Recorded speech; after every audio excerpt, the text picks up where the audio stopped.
Assalamualaikum warahmatullahi wabarakatuh. Perkenalkan, nama saya Desmira Maharani. Saya dari kelas PMT 4A, Program Studi Pendidikan Matematika Fakultas Tarbiyah dan Keguruan Universitas Islam Negeri Sultan Syarif Kasim Riau. Video ini saya buat untuk memenuhi tugas ujian akhir semester saya pada mata kuliah Media Pembelajaran Matematika yang diampu oleh Bapak Ramon Mohandes SPD MPD. Di video ini, saya akan menjelaskan langkah-langkah cara pembuatan serta cara penggunaan dari alat peraga matematika. Adapun alat peraga yang akan saya jelaskan di sini, yang pertama lisatri atau lingkaran satuan trigonometri, dan yang kedua yaitu logbar atau blok aljabar. Untuk itu, tetap saksikan video berikut. Adapun alat dan bahan yang kita gunakan yaitu kardus, kertas manila, sudut yang akan ditempelkan, styrofoam, garis, pena, gunting, pin, sticky note, cutter, dan double. Adapun cara pembuatan dari alat peraga ini adalah: pertama, kita buat pola bentuk lingkaran pada kardus dan kertas manila. Lalu kita potong pola lingkaran yang sudah kita buat tadi menggunakan cutter. Lakukan hal yang sama pada lingkaran yang besar.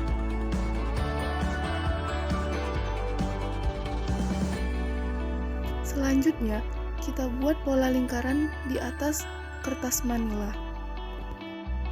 Setelah itu, gunting pola yang telah dibuat tersebut.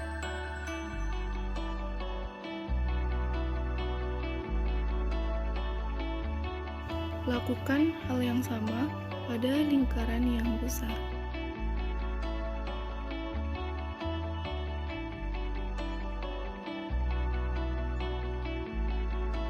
Lalu satukan lingkaran besar dan lingkaran kecil.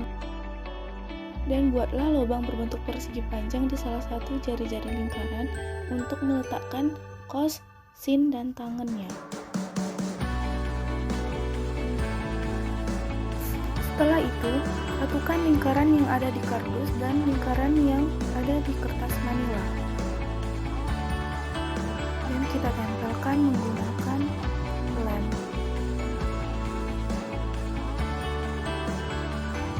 Lakukan hal yang sama pada lingkaran besar.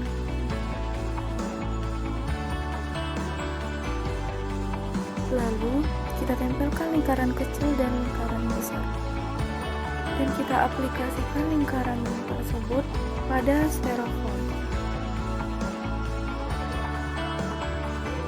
Nah, pastikan lingkaran kecil tersebut dapat diputar. Lalu tempelkan sinus, kosinus, dan tangannya pada lingkaran kecil yang berwarna hitam. Dan selanjutnya kita tempelkan nilai-nilai sudut istimewa yang sudah ditulis dan kita letakkan di setiap keliling lingkaran. Nah, yang terakhir yaitu kita tulis nilai trigonometri dari setiap sudut yang telah kita buat.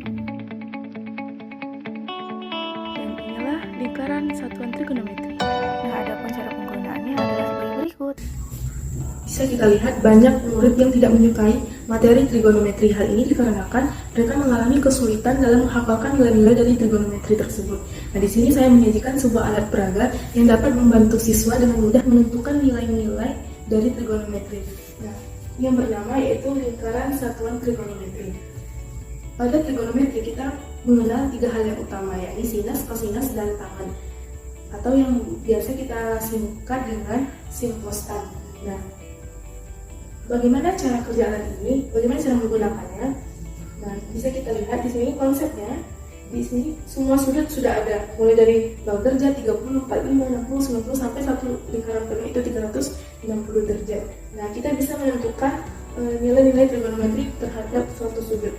Nah, misalnya kita ingin menentukan nilai trigonometri dari sudut 30 derajat, makanya adalah kita putar lingkaran hitam ini dan arahkan panahnya ke arah sudut yang ingin kita cari nilainya. Maka sudut 30 kita arahkan ke sudut 30. Maka kita dapatkan sin dari 30 derajat yaitu setengah, kosnya adalah setengah akar 3 dan hitamnya adalah sepertiga akar 3.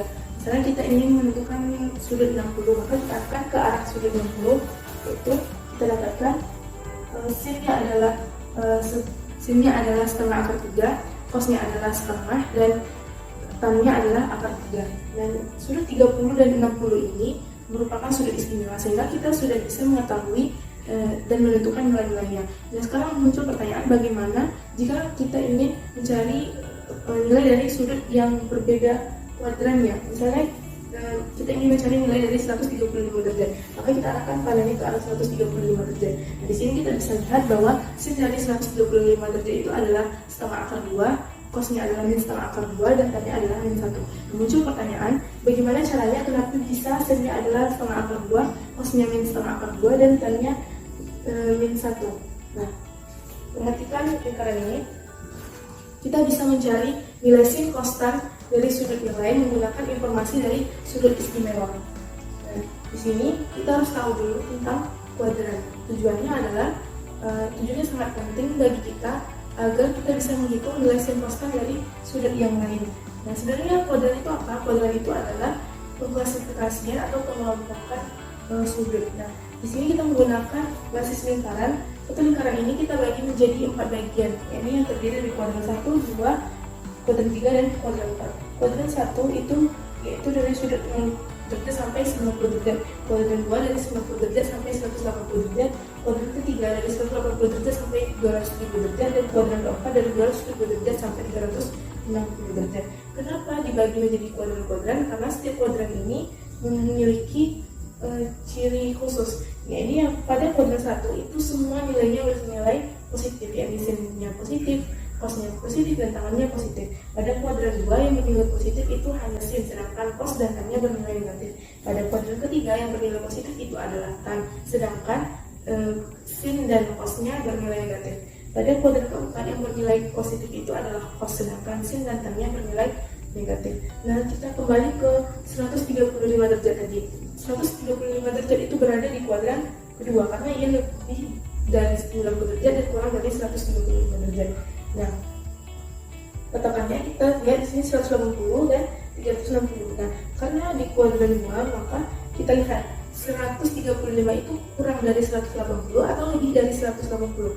Nah, jawabannya adalah 135 itu kurang dari 180. Maka rumusnya untuk 135 derajatnya adalah 180 kurang alfa. Artinya 180 dikurang berapa yang hasilnya adalah 135 derajat. Jawabannya adalah 45 derajat. Maka 180 dikurang 45 jadinya 135. Maka sudut 135 itu sama dengan sin 45 derajat. Nah, kita lihat pada sudut 45 derajat. Pada sudut 45 derajat kita ketahui bahwa sinnya adalah setengah akar 2, cosnya adalah setengah akar 2, dan tannya adalah 1. Dan kita ingat kembali bahwa pada kuadran 2 itu yang bernilai positif adalah sin, sedangkan cos dan tannya bernilai negatif. Maka dari itu nilai dari 135 derajat, sinnya adalah setengah, cosnya adalah min setengah, sinnya adalah setengah akar 2, cosnya adalah min setengah akar 2, dan tannya min 1, dimana sinnya positif, cos dan tannya bernilai negatif. Nah, adapun alat peraga yang kedua yaitu blok aljabar. Alat dan bahannya yaitu styrofoam, kertas manila, kertas origami, lem dan double tip, pena, gunting, cutter and brush pen, kardus, dan penggaris. Adapun cara pembuatannya adalah yang pertama yaitu kita buat pola di atas kardus dengan 3 jenis ukuran. Lalu kita gunting pola yang telah kita buat di kardus tadi. Setelah itu kita potong blok yang dibuat di kertas origami sesuai dengan pola yang ada di kardus. Lalu tempelkan kertas origami ke kardus yang telah dipotong menjadi blok-blok. Setelah itu kita potong kertas manila berbentuk persegi dan persegi panjang sebagai area soal dan jawabannya. Dan yang terakhir kita tempelkan pada styrofoam. Nah, cara penggunaannya adalah sebagai berikut. Alat-alat gue yang akan saya jelaskan yakni blok aljabar. Nah, blok aljabar ini bertujuan untuk membantu siswa agar lebih mudah memahami konsep dasar aljabar dengan mempraktekannya secara langsung. Blok aljabar ini adalah alat peraga dengan model geometri yang digunakan untuk mengkonkretkan pengertian variabel dan konstanta dalam aljabar. Nah, blok aljabar ini berbentuk dalam geometri, yaitu persegi dan persegi panjang, yang mana konsep penggunaannya itu berdasarkan prinsip-prinsip yang ada dalam geometri, yaitu konsep panjang, lebar, dan luas. Nah, di dalam aljabar, memfaktorkan itu berarti menyatakan suatu bentuk aljabar ke dalam perkalian dua bentuk aljabar. Nah, pada geometri persegi panjang, untuk mencari luasnya itu merupakan hasil kali dari panjang dan lebarnya, atau bisa dikatakan itu merupakan perkalian dari dua bilangan, sehingga dapat kita simpulkan bahwa memfaktorkan itu adalah menguraikan luas persegi panjang ke dalam bentuk panjang dan lebarnya. Pada blok aljabar ini, kita mempunyai tiga jenis blok. Yang pertama yaitu blok X kuadrat. Nah, blok X kuadrat ini berbentuk persegi dengan sisinya adalah X satuan. Dan yang kedua yaitu blok X dengan bentuk persegi panjang, yaitu dengan panjangnya adalah X satuan dan lebarnya adalah 1 satuan. Dan yang ketiga yaitu blok satuan, yaitu berbentuk persegi kecil dengan sisinya adalah 1 satuan. Nah, cara menggunakan alat peraga ini, di sini kita telah melihat disajikan sebuah soal, yaitu X kuadrat tambah 3X tambah 2 sama dengan 0. Nah, caranya adalah yang pertama, kita kumpulkan blok-blok tadi berdasarkan soalnya. Di sini X kuadrat, maka kita ambil X kuadrat sebanyak 1 blok. Dan di sini 3X berarti blok yang berbentuk persegi panjang ini sebanyak 3 buah, dan 2 berarti kita ambil persegi kecil sebanyak 2. Lalu setelah itu, setelah kita kumpulkan, maka kita susun blok-blok tadi membentuk persegi atau persegi panjang.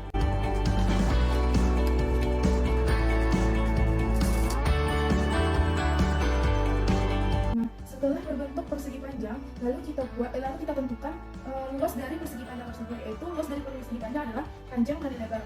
Maka kita cari panjangnya kali lebarnya. Di sini terdiri dari X satuan dan 2 satuan, berarti X kita dapatkan pemfaktorannya adalah X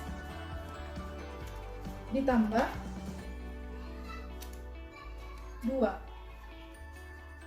Dan di sini X dan 1 satuan, maka kita dapatkan hasilnya adalah X ditambah 1. Sehingga kita dapatkan faktor dari X kuadrat tambah 3X tambah 2 sama dengan 0 adalah X tambah 2 dan X tambah 1. Nah, itu tadi cara membuat serta cara menggunakan alat peraga lingkaran satuan trigonometri dan blok aljabar.